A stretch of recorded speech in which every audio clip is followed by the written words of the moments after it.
Welcome to the Crypto Teacher Stock Channel. And guys, please like and subscribe if you do like what you're listening to. Please inform your friends and family and spread it all over social media. It is imperative that we get back to learning finances and understand how the world really works. Because once we understand how the world really works, we understand that everything is planned out. Now, guys, we see that the cannabis stocks are booming, like I advised you. Anytime you see it in the Congress bill, it's going to boom, but I'm going to go over that later. Now, of course, right now, when we talk about the stimulus package, guys, what are they doing?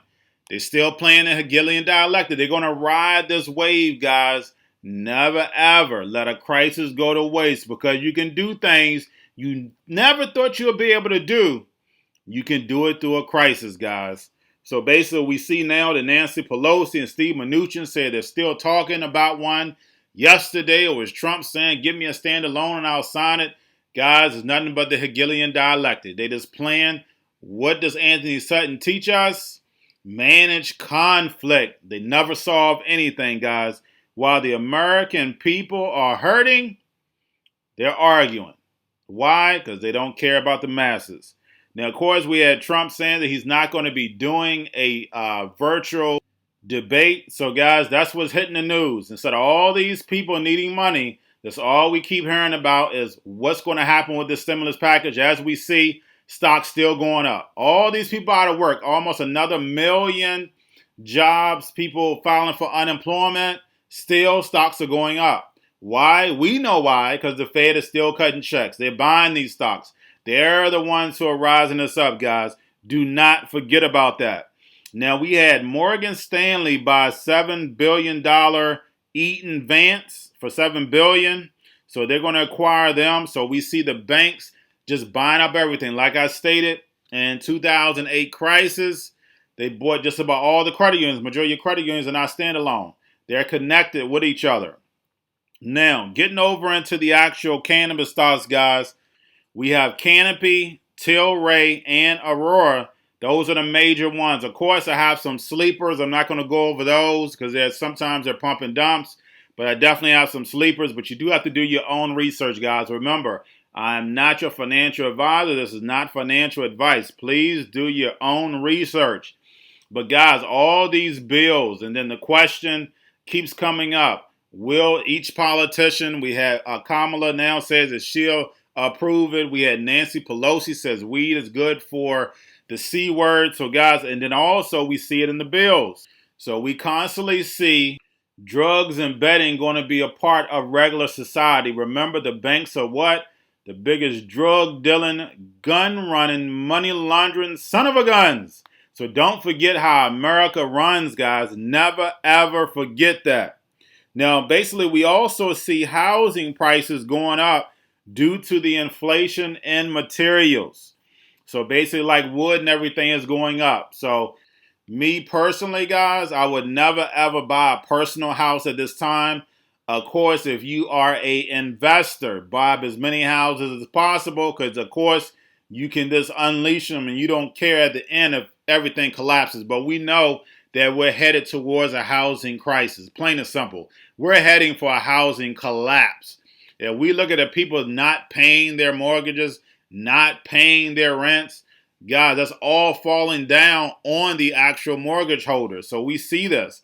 So this is going to be a ripple effect all through the economy. We had 98,000 small businesses close permanently. Then we have all these people not paying either their rent or mortgage. It is going to tear this economy to pieces going forward. But guys, we're going to get into Lyft and Uber and why you should buy. Now, guys, we know that technology is the future. So you do have to look ahead in order to understand why Lyft and Uber are a must-have or any self-driving stocks. We know Google, I think, is under Waymo. Well, Waymo is under Google. But the fact is, guys, if you look at self-driving cars, we know right now Uber and Lyft, of course, you have regular drivers, but we know they're going to be replaced by these self-driving cars. We know that robots are going to be able to drive these cars and drive these trucks. I know a lot of people in trucking saying, oh, no truck can drive itself. No, you're right. The robot can, though. The robot is a better driver than you. So don't forget about that, guys. Only thing you have to do is go onto the military website and you will see these robots driving, backflips, everything. So don't forget about that. And I think it was either UPS or FedEx had a video of the robot driving the car, getting out the car, and delivering the package. And I did that on a video on my Crypto Teacher package. I think it's called Can You Dance or something like that. But definitely, guys, it's definitely coming. So basically with Uber, you'll have the self-driving cars, of course, algorithms, AI, drones. Drones will be on top of these self-driving cars. And just like I said, robots will be driving them. So how can I get in and make my money to make sure my family and friends are taken care of? That's right. Get invested now, guys. And just like I said, I'm definitely going to be doing emerging markets video soon. But guys, that's all I have for you. Don't forget to like and subscribe, guys. Spread this channel everywhere. And y'all have a wonderful day. When you bring out value, people like it. IBM shares are soaring and plans to spin off its infrastructure unit and focus on the fast-growing cloud business. Joining us now, first on CNBC, IBM CEO Arvind Krishna and Executive Chair Ginny Rometty. Great to see both of you on Talk on the Street. Thank you for coming on.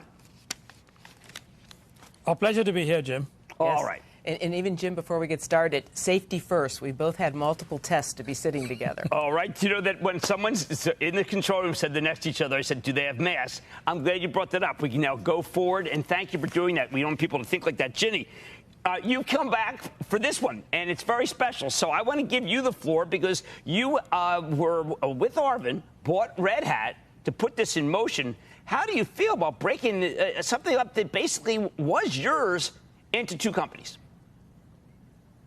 Oh, well, first off, I feel very good about today because what it really is it's a bookend to me of a multi-year journey that we've been on together. And as you know, we spent a number of years building the foundation for the hybrid cloud. Jim, you and David and others have been with me along this way. And then 2 years ago was Red Hat. And the important notion is that what happened with Red Hat, we really got confidence because we saw great adoption and it accelerated. So IBM as the hybrid cloud company, the AI company, is really, really there. And so with that confidence, that gives me this really great confidence now. And so it's two things. It's one, it's the acceleration of Red Hat and the acceptance of our open hybrid cloud platform. And then at the same time, what has happened, we've been watching carefully. We can see how some buying patterns are changing with our clients. And so they buy application modernization, digital transformation on one side, and separately infrastructure services. And if you think about it, the two companies, IBM is a digital transformation company, application modernization. And you think about this, the new company, NewCo, to have a name at a later date, is a $19 billion great company on infrastructure modernization. So I think this is a wonderful bookend to this journey, and it's a great, really beginning for the company to now become a growth company.